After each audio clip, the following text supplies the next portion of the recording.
Bienvenidos una vez más a Basket 365, soy Denis y en este vídeo vamos a seguir con mis planes para agencia libre de cada uno de los equipos de la NBA y llega el turno de los Milwaukee Bucks, un equipo que acaba de ganar el anillo del que hablé brevemente ayer, pero hablando un poco de su pasado y de cómo habían construido su equipo. Si no habéis visto el vídeo os pongo por aquí el enlace. Pero después de que hayan ganado me puse a fijarme realmente en el equipo y a plantearme un poco cómo pueden mantener su nivel de cara a la próxima temporada o incluso mejorar, y creo que va a ser más complicado de lo esperado. Así que vamos a hablar un poco de todo esto, de qué decisiones van a tener que tomar, de cómo el impuesto de lujo va a ser un tema muy serio para este equipo en particular. Y bueno, antes de nada, si estáis aquí me imagino que es porque os interesa la NBA, así que os animo a que suscribáis, dadle a like a este vídeo en particular si os ha gustado y comentadme abajo lo que opinéis, y ahora ya sí, voy a empezar.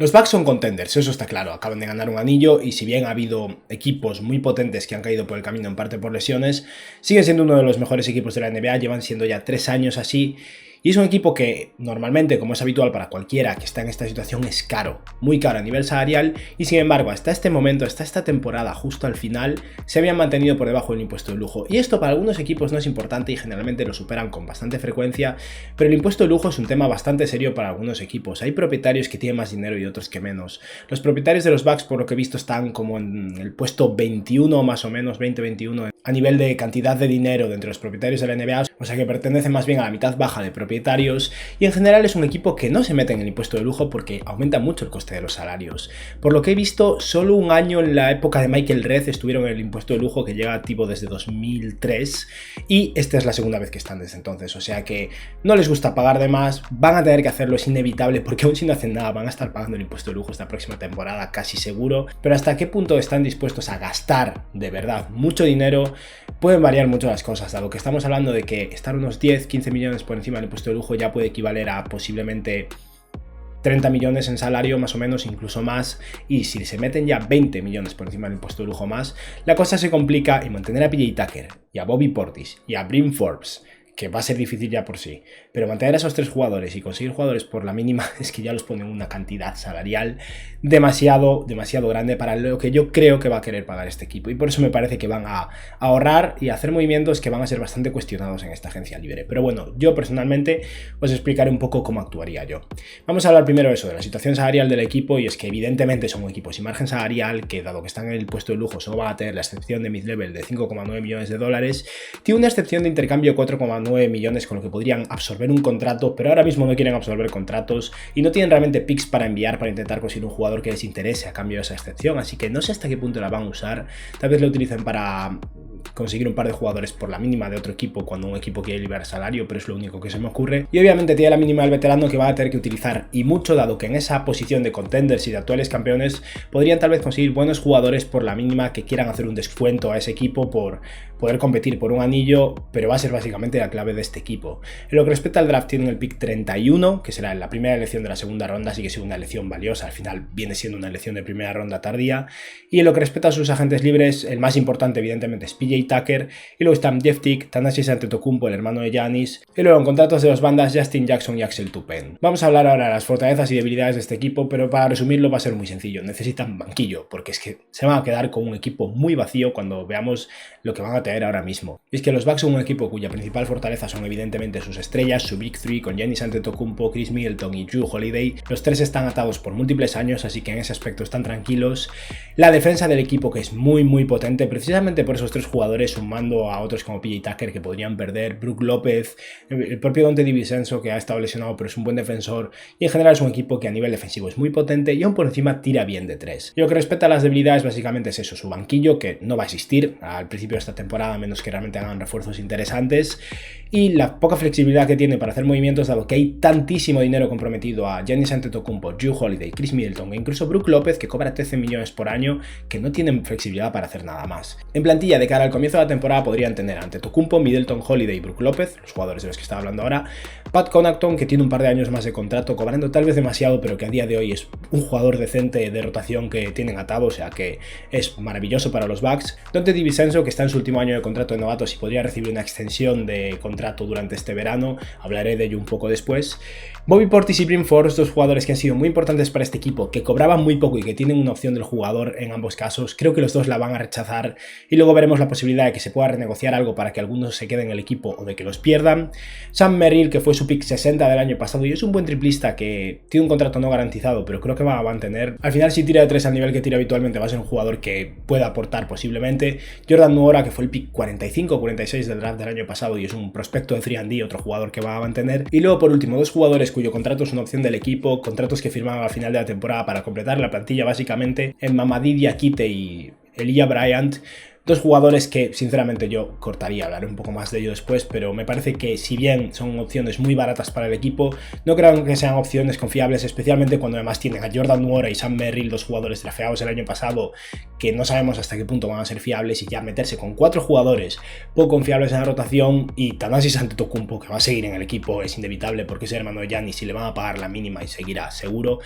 es demasiado, así que yo cortaría estos dos. ¿Qué necesitan? Lo decía ya antes, llevo anticipándolo un rato, banquillo. Necesita un base suplente, necesita un big suplente, necesita un alero suplente. La posición de escolta está más o menos cubiertos con Donte DiVincenzo y Pat Connaughton, y en la posición de ala pivot tienen a Giannis y ya sea PJ Tucker o Bobby Portis, confío en que mantendrán uno de los dos, así que por lo menos ahí deberían estar relativamente cubiertos, pero necesitan profundidad, desesperadamente. Vamos a hablar ahora de qué jugadores mantendría y no mantendría. Ya os he hecho algún anticipo, pero para empezar, los dos jugadores en contrato de dos bandas. Primero está Justin Jackson, que a mí es un jugador que personalmente me intriga, lleva ya 4 años en la NBA, este es su 4º año, y como acaba de terminar su 4º año, ya no puede entrar en un contrato de dos bandas. Los jugadores que llevan más de 4 años en la NBA no pueden ser two-way players, y no veo un hueco en el equipo para él, básicamente porque ya está Jordan Nwora, que es un 3&D, un alero, Justin Jackson es un alero, y necesita un alero más veterano, un alero más probado, para que sea el suplente principal. No pueden tener una rotación de Chris Middleton y luego que salgan o Nwora o Justin Jackson, así que creo que lo van a perder. Y luego Axel Toupin es un jugador que tiene ya 28 años, es un ala pivot físico y grande,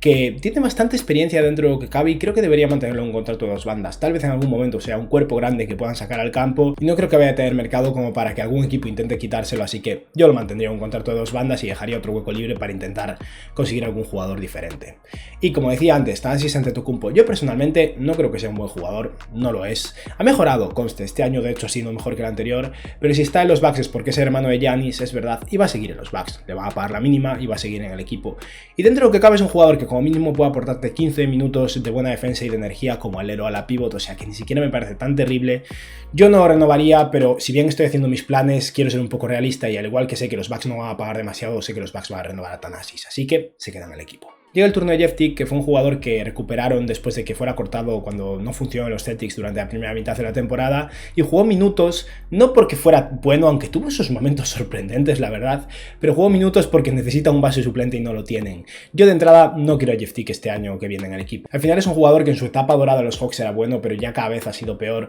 no es un buen tirador a día de hoy, es un jugador como mínimo dinámico y atlético, capaz de ser más rápido que otros jugadores a nivel ofensivo y en ocasiones finalizar en el aro, pero no creo que sea alguien realmente competente y completo para este equipo a día de hoy, así que lo dejaría apartado como un posible plan C. Si no consiguen al base que quieren, pueden recuperar a Jeff Teague, que no creo que vaya a tener mucho mercado, pero de entrada a mí es alguien que no me interesa. Y ahora llegamos a uno de los momentos más complejos de la agencia libre de los Milwaukee Bucks, y es que PJ Tucker va a ser agente libre. Yo personalmente llevo todo este tiempo, incluso todos mis planes para la agencia libre, sin tener ninguna duda de que Tucker iba a seguir en los Bucks, pero cuando me he puesto a ver sus finanzas no estoy tan seguro. Al final PJ Tucker es alguien que estaba muy frustrado con los Rockets porque no le ofrecieron una extensión de contrato el año pasado, porque él consideraba que se la había ganado, y en cierto modo se la ha ganado, es verdad, pero PJ Tucker tiene 36 años, cobraba unos 8 o 9 millones de dólares más o menos, y por todo lo que he oído, él considera que se merece como mínimo eso o más. Y pagarle a PJ Tucker cuando está entrando en sus 37 años 9 o 10 millones de dólares es muchísimo, muchísimo dinero.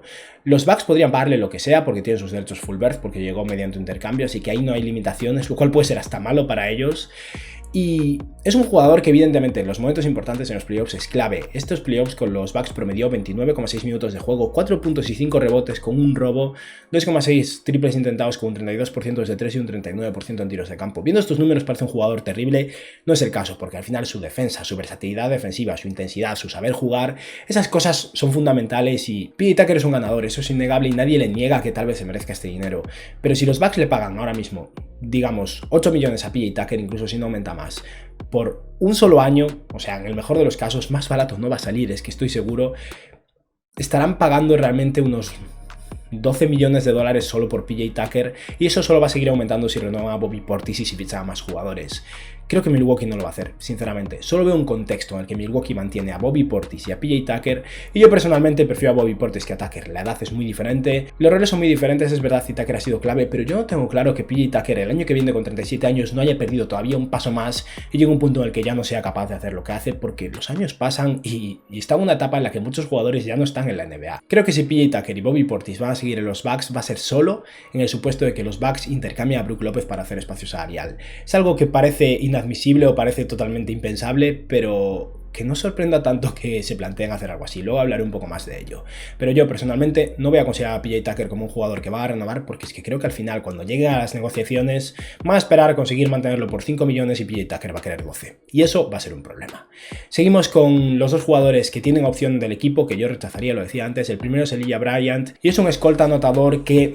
no me acaba de encajar en este equipo cuando tienen precisamente solo una posición cubierta, es la de escolta. Yo dejaría ese hueco libre para otro jugador. Y luego está Diakite, que es un ala pivot atlético, competente a nivel defensivo, pero una vez más es una de las posiciones de menos necesidad de este equipo. Necesitan centers, necesitan aleros y necesitan bases, sobre todo. Así que es lo mismo que en el caso de Elijah Bryant, yo lo cortaría y dejaría esos huecos libres. Y con eso, antes de hablar de las opciones del jugador que tienen Bryn Forbes y Bobby Portis, vamos a hablar de lo que tendrían en plantilla los Bucks, que no es muy esperanzador, sinceramente. El quinteto titular es maravilloso, con Drew Holiday, Donte DiVincenzo, Chris Middleton, Giannis Antetokounmpo y Brook López, pero luego en el banquillo tienen un total de 4 jugadores, según lo que yo he propuesto, cortando a los 2 jugadores en contratos no garantizados y no renovando a PJ Tucker, porque considero que no van a llegar a un acuerdo justo. Tiene la posición de escolta cubierta con Pat Connaughton, que con el nivel al que ha jugado en playoffs y siendo titular en ocasiones, creo que puede ser un buen escolta suplente. Y Sam Merrill, que fue el pick 60 del año pasado y es un muy buen triplista y experimentado, así que no me encanta para un equipo con estas aspiraciones, pero como tercer jugador de la rotación ni tan mal,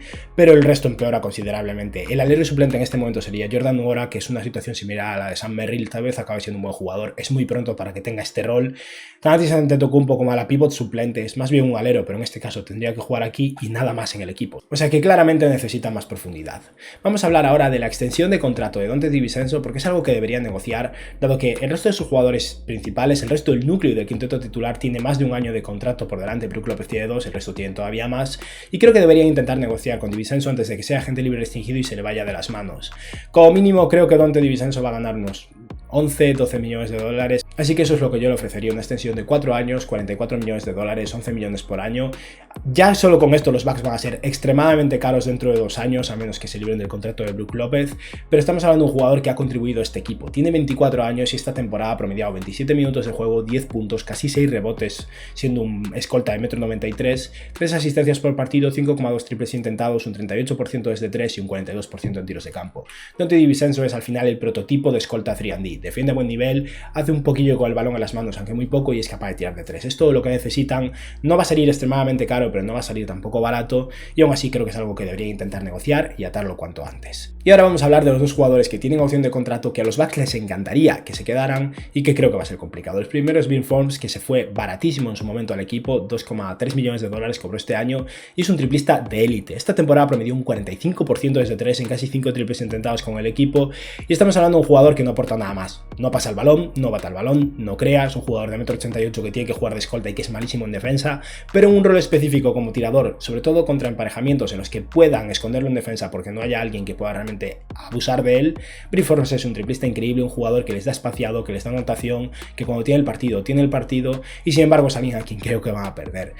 Forbes ha jugado a un nivel con lo que se va a merecer cortar esa opción de 2 millones para el año que viene. No ha ganado suficiente en su carrera como para plantearse hacer un descuento a los Bucks, y los Bucks ahora mismo solo tienen 2 opciones para pagarle más. La primera es utilizar sus derechos non-birth con él porque solo lleva un año, y eso significa subir su contrato de 2,3 millones a 2,8. Sigue siendo una miseria, sinceramente. Y la otra es utilizar su excepción de mid-level de equipos sobre impuesto de lujo de 5,9 millones de dólares. Podrían utilizarla todo a pagarle una parte, tal vez 4 millones, y reservar el resto para su jugador de segunda ronda, por ejemplo, pero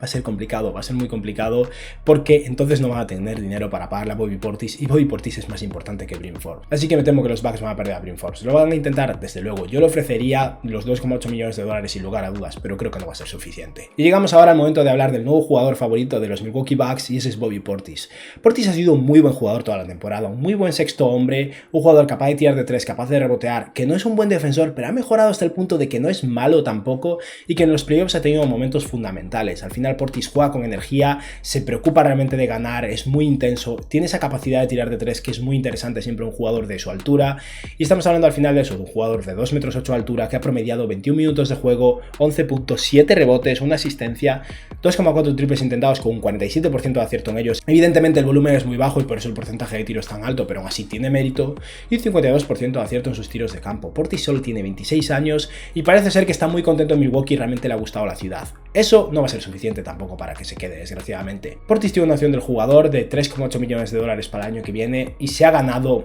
un contrato cercano a los 10 como mínimo. Sospecho que Milwaukee no tiene ninguna posibilidad de pagarle a menos que libre una cantidad de salario que es imposible que consigan librar, así que tienen dos opciones: o ofrecerle los 5,9 millones de dólares de excepción de mid-level, o ofrecerle simplemente un aumento al 20% de los 3,6 millones de dólares que cobraba, que lo pondría en unos 4,4 millones de dólares. Yo creo que la mejor opción que tienen es ofrecerle esos 4,4 millones de dólares, dándole la garantía de que el año siguiente, cuando vuelva a ser agente libre, pueden aumentarle el contrato a esos 11 millones más o menos, y tal vez le puedan ofrecer 2 años y 11 millones. Eso podría ser suficiente si Bobby Portis quiere quedarse en Milwaukee, que parece que quiere. Si está contento allí, está dispuesto a hacerles un descuento. La ventaja de Bobby Portis frente a Bryn Forbes es que el año pasado con los Knicks cobró 15 millones, o sea que ya ha asegurado bastante dinero y tal vez esté dispuesto a hacer algo así. Es verdad que los Bucks tienen la excepción de mid-level de 5,9 millones de dólares y podrían ofrecerle todo eso, que tal vez sería suficiente, pero hay un problema. Esto todavía no lo he explicado, lo quiero hablar en un vídeo para el que no doy encontrado el tiempo, hablando un poco de cómo funcionan los contratos, pero si un equipo draftea a un jugador en la primera ronda, digamos que ese contrato ya está totalmente cerrado y ese equipo no tiene realmente que apartar dinero para pagarle a ese jugador. Los contratos de segunda ronda son diferentes. Si los Bucks tienen el pick 31, que es valioso y va a querer atar a ese jugador por varios años, y si draftean a un jugador en la segunda ronda y no tienen ninguna excepción ni margen salarial, solo pueden ofrecerle la mínima del veterano durante 2 años. Si un equipo le ofrece solo 2 años de contrato a un jugador drafteado en la segunda ronda, no va a tener sus derechos full birth, y lo mejor que le va a poder ofrecer en su siguiente contrato va a ser esos 11 millones de dólares, que es básicamente la situación que hemos visto con los Lakers y Talen Horton-Tucker. Los Bucks no quieren eso, y yo no lo haría, sinceramente. O sea que creo que con ese pick 31 deberían como mínimo reservar parte de la excepción de mid-level para poder ofrecerle 3 años de contrato y lo mínimo que le pueden ofrecer realmente 1 millón y poco, tirando al final a 1,5 millones, acercándose a 2 como mucho en el tercer año, porque si no, si le sale bien el jugador pueden acabar perdiendo, lo cual sería un error muy grande. Es un riesgo, es verdad, te puede implicar perder a Bobby Portis, pero creo que tienen que hacerlo. En el supuesto de que pierdan a Bobby Portis y a Bryn Forbes, ahí es donde tal vez tengan que pagarle más a PJ Tucker para mantenerlo, porque perder a los 3 sería demasiado. Pero vamos a considerar que Bobby Portis está lo suficiente feliz en Milwaukee, que acepta esos 4,4 o 4,3 millones de dólares más o menos por un año, con la esperanza o la expectativa o incluso la promesa de que el año siguiente va a cobrar los 11 millones de dólares que le van a poder pagar y tendrá ya un salario bastante más justo y adecuado.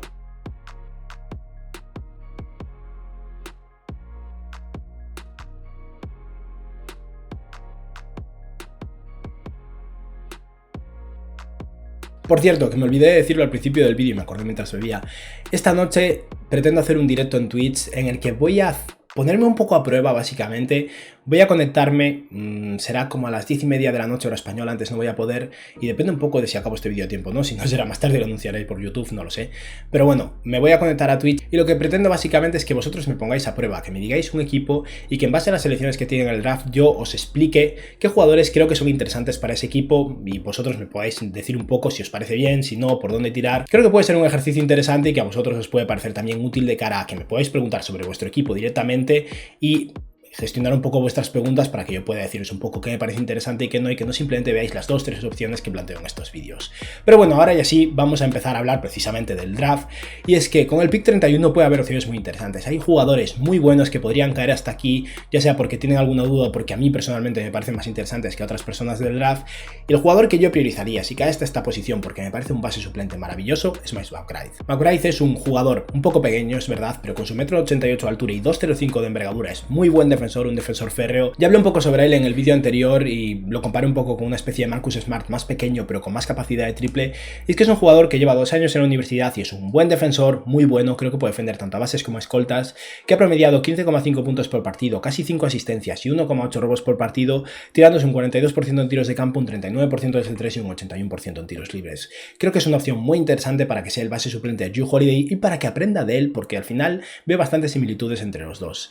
Otro jugador que me parece súper interesante si está disponible, que es un corte muy diferente pero que les ayudaría mucho, es Cam Thomas. Cam Thomas es un sexto hombre total, un anotador, un jugador que ha sido de entre los jugadores de primer año de la universidad el mejor anotador de todos, ha promediado 22,6 puntos por partido en su primera temporada en la NCAA, y estamos hablando de alguien que aporta poco más que anotación, es verdad, pero es un jugador que puede crear sus canastas totalmente, puede tirar en cualquier parte del campo, ha promediado solo un 32% desde 3, pero está muy solo en su equipo, y ese 88% en tiros libres creo que deja pocas dudas de que como tirador tiene talento,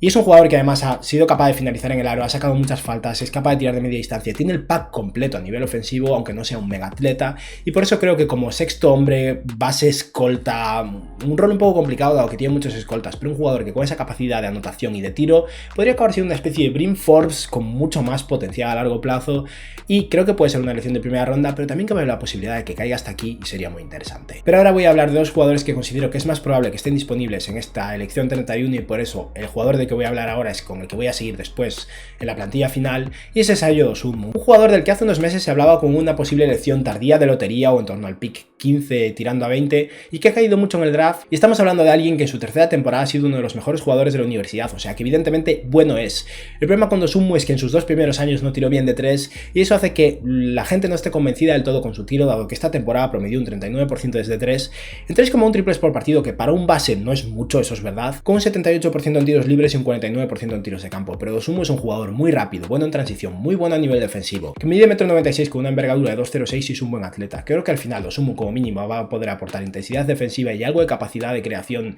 en el pick and roll, era uno de los mejores jugadores de pick and roll junto a su compañero de equipo Kofi Cockburn en esta temporada pasada en Illinois, es un jugador experimentado y si su tiro de 3 se traslada, maravilloso, si no va a ser un problema, es verdad, pero creo que es una opción muy interesante para seleccionar con el pick 31. Y si no, otro jugador totalmente diferente, nos alejamos de esos bases escoltas, pero que va a estar disponible casi seguro en el pick 31 y que viene de la universidad de los roleplayers y por lo tanto seguramente vaya a jugar bien desde el primer año, es Jeremiah Robinson Earl, un jugador que viene de Villanova, que es un ala pivot de 2,06 con una envergadura de 2,07, o sea, nada especial, tiene 20 años de edad, lleva 2 años en la universidad y es un jugador bueno, realmente bueno y sólido, pero que el motivo por el que no se habla de él como posible elección de la primera ronda es porque nadie ve realmente potencial de futuro, y yo lo comparto al final. Veo en él un jugador completo, sólido, que puede jugar de ala pivot y posiblemente de alero, incluso un poco de small ball center. Es muy buen defensor, tiene muy buenos fundamentos, no es especialmente rápido, pero gracias a su inteligencia posicional básicamente creo que va a ser capaz de defender a buen nivel.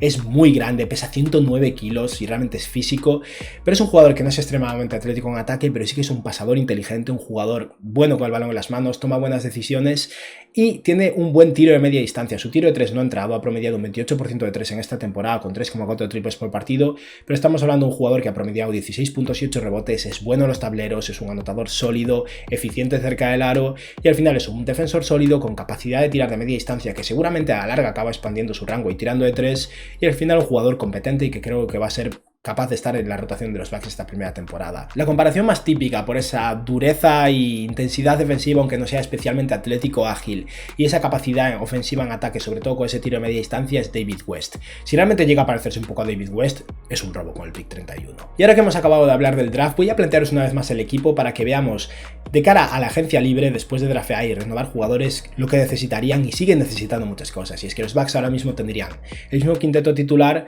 con Ayo Dosunmu como tercer base, creo que siguen necesitando un base suplente, sería el pick 31 para ellos, y ya he dejado los huecos libres de las posiciones en las que necesitan una mejora, o sea que tanto de alero como de ala pivot necesitan a alguien mejor, y Bobby Portis sería el center suplente o posiblemente ala pivot suplente, depende un poco de la situación, pero siguen necesitando 4 jugadores y solo tienen la mínima del veterano, o sea que van a necesitar bastante ayuda, eso seguro. Ahora, antes de hablar de la agencia libre, quiero plantearos 3 intercambios por Brook López. Es algo que yo personalmente no haría, no lo voy a plantear al final del vídeo, pero creo que es mucho más posible de lo que creemos, por lo que decía antes, porque porque va a querer ahorrar dinero y pueden ahorrar dinero si cortan a Brook López y de ese modo podrían tal vez mantener tanto a Bobby Portis como a PJ Tucker. Así que voy a plantear 3 opciones de intercambio diferentes que no me parecen tan descabelladas y sinceramente, si al final los Bucks hacen algo en este estilo, voy a quedar de puta madre, así que aprovecho y lo planteo. La primera sería con los Dallas Mavericks. Si los Mavs no consiguen al center que quieren y quieren utilizar su margen salarial para conseguir un jugador en otra posición, veo posible un intercambio en que los Dallas Mavericks consigan a Brook López como su center titular, que es una mejora considerable,